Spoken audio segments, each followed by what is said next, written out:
Yo, salut tout le monde.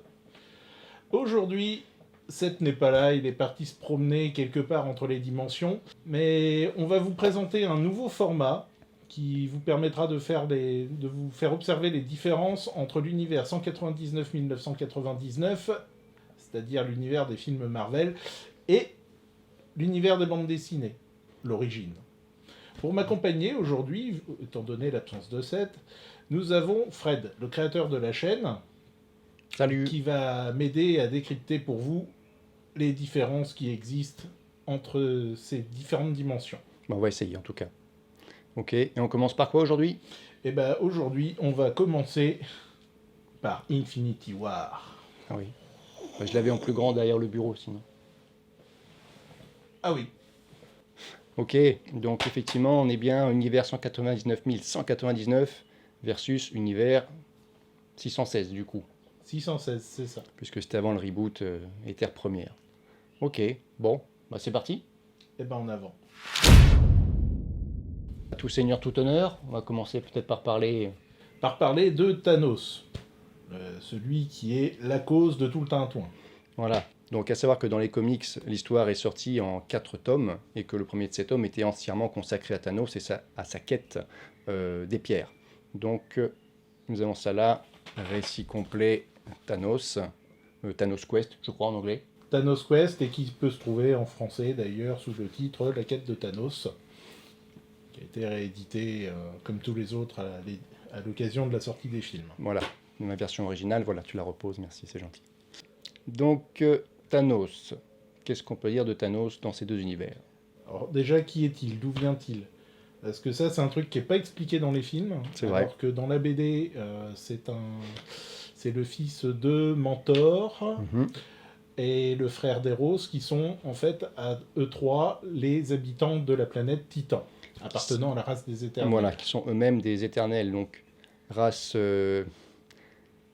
évoluée de terriens, évoluée artificiellement par les cris. célestes.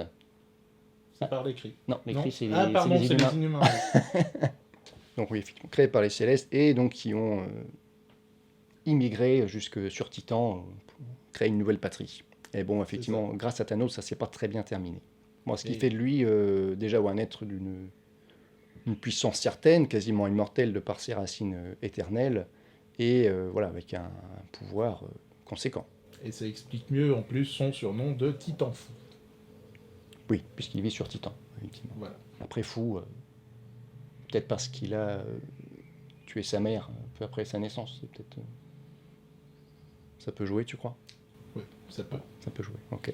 Disons que ça fait des problèmes de développement. Après. Alors, la principale différence qu'il y a entre le Thanos des films et le Thanos de la BD, c'est sa motivation. La motivation du Thanos des films, si vous avez vu le film, oui, parce que je le dis tout de suite, il va y avoir des spoils. On Voilà. a peut-être dû commencer par ça. Bon, en même temps, ça s'appelle comics versus film, il se doute bien qu'il... Oui, oui, mais bon, voilà. Hein, qu'on vienne pas essayer de nous écharper après parce qu'il y a des spoils. Bon, je mettrai un petit encart au départ, spoil inside. Qu'est-ce qu'on spoil dans cette émission? Je sais pas si je vais la garder celle-là.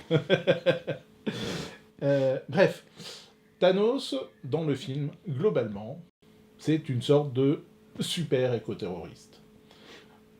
L'univers a des ressources limitées, donc pour pas qu'elles soient surexploitées, il décide de se débarrasser de la moitié des habitants de l'univers. Dans les comics, sa raison est tout autre. Thanos est amoureux de la personnification de la mort. Ça rajoute aussi à son côté fou.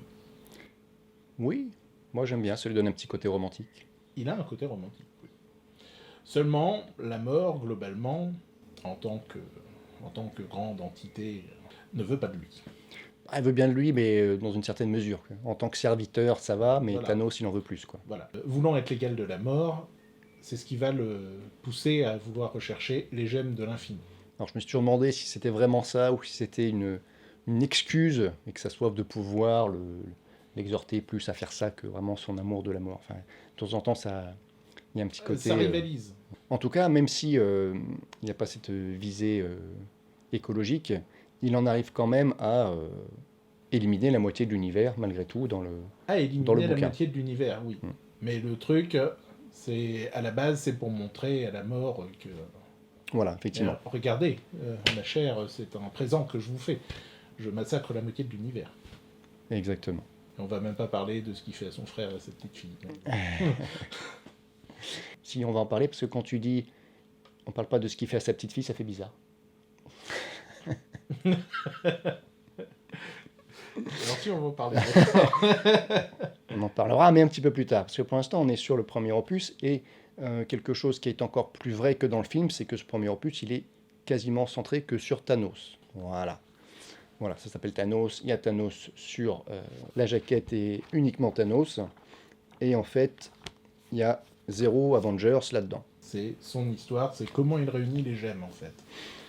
Et d'ailleurs, parlons-en des gemmes. Eh bien, parlons des gemmes, très bien. Parce que les gemmes... alors, pendant moult films Avengers, on nous a parlé des gemmes, on nous les a montrées. C'est vrai que quelque part, c'est un peu les personnages principaux, je trouve, des films Avengers. C'est que voilà, c'est vraiment le fil conducteur. Bon. Dans les films, on a une gemme qui est détenue par Loki. Ouais, alors ça, c'est un truc que j'ai jamais compris. Thanos réussit à récupérer une gemme, c'est la seule qu'il a, la gemme de l'esprit, si je ne me trompe pas, et il la file à Loki. Bon, pour moi, c'est bizarre, mais bon. Donc le Tesseract est sur Terre, oui. Et il file la gemme de l'esprit à Loki pour aller chercher le Tesseract. Donc, deuxième gemme, on vient d'en parler, le Tesseract. Il y en a une qui est dans l'œil d'Agamotto.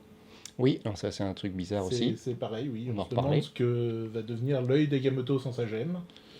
Parce que c'est quand même l'artefact principal de Doctor Strange, faut bien l'avouer. La gemme de l'âme qui est paumée sur une planète perdue. isolée. D'ailleurs, c'est une scène qui est assez intéressante pour aller récupérer la gemme de l'âme. Je dois avouer que j'ai bien apprécié la scène. Le romantisme de Thanos, ils l'ont mis là dans le film. Ouais, tout à fait. Non, mais c'est bien trouvé. Alors on a l'éther qui est donc la gemme de la réalité qui est détenue par les elfes noirs, les Asgardiens. En tout cas, ça se passe quelque part dans Dark World. Là, oui, je crois que je revois ce film. C'est ça. Et voilà. la dernière, c'est dans les Gardiens de la Galaxie, celle qui était détenue par le collectionneur. Voilà, et qui arrive finalement sur Xandar, et c'est celle-ci la gemme de la réalité. Voilà.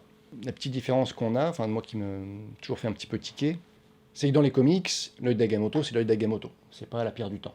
Ah oui, oui. L'œil d'Agamotto, il a plein de Le pouvoirs. truc, c'est que Agamotto, en plus, n'aurait pas eu besoin de ça pour donner du pouvoir à un artefact. Voilà, Agamotto est une entité cosmique magique en lui-même.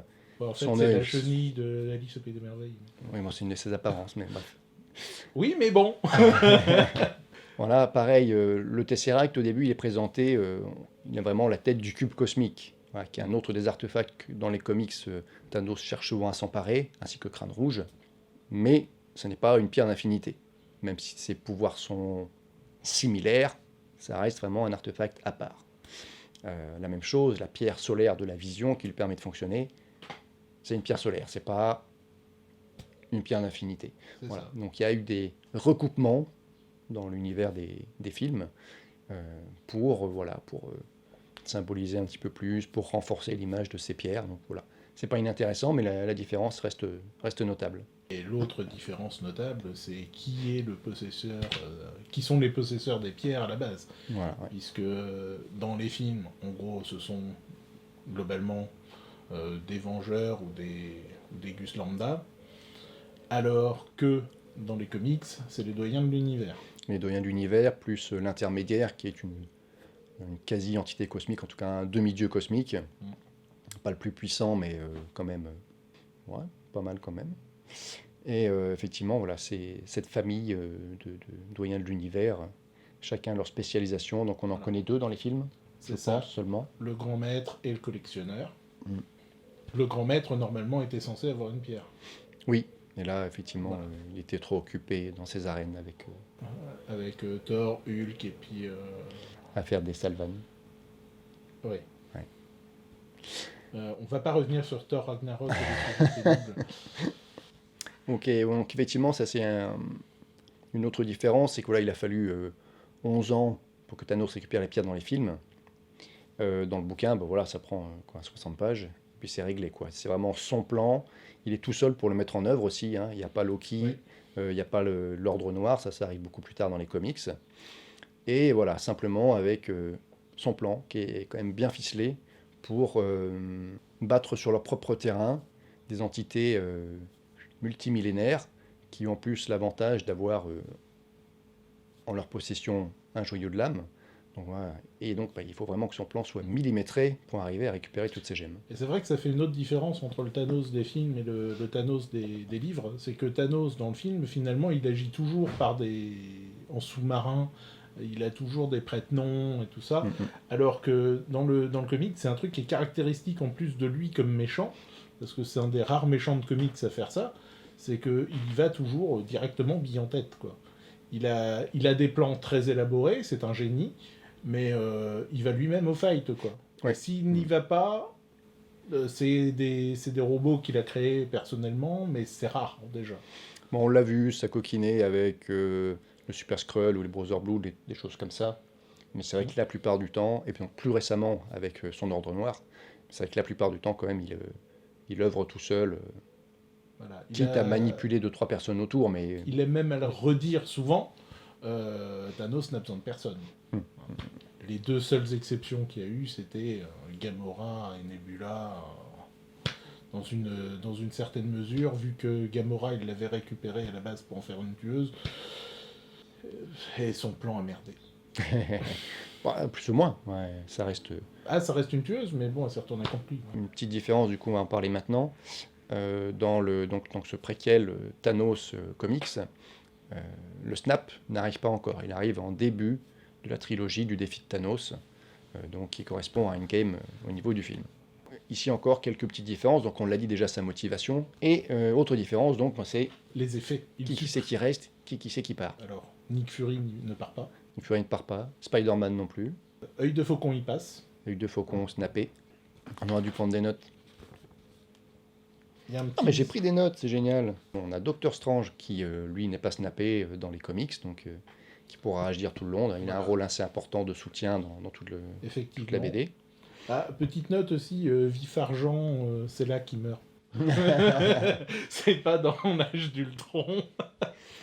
Voilà, un petit peu plus étonnant, Gamora est snappée. Voilà, elle n'ira pas faire un tour pour récupérer la gemme de l'âme. La sorcière rouge est là, Vision est là. Il ira au charbon aussi contre Thanos. Daredevil disparaît, mais bon, comme il n'est pas dans le film. Et Fatalis est là aussi, mais bon, je le nomme juste parce que c'est le seul vilain qui va rejoindre l'équipe menée par les Vengeurs et Warlock. Ah oui, Warlock. Warlock, on va en parler, on en parlera dans la deuxième vidéo. Voilà, plus en détail, parce que c'est quand même un personnage très important. Ouais. Et c'est rien de le dire. Voilà, donc on reparlera sans doute d'eux dans la deuxième vidéo, où on va parler de Endgames et de Défi de Thanos. Eh bien, on vous fait ça dans la foulée, je pense. Alors, à bientôt sur la deuxième vidéo. Allez, ciao.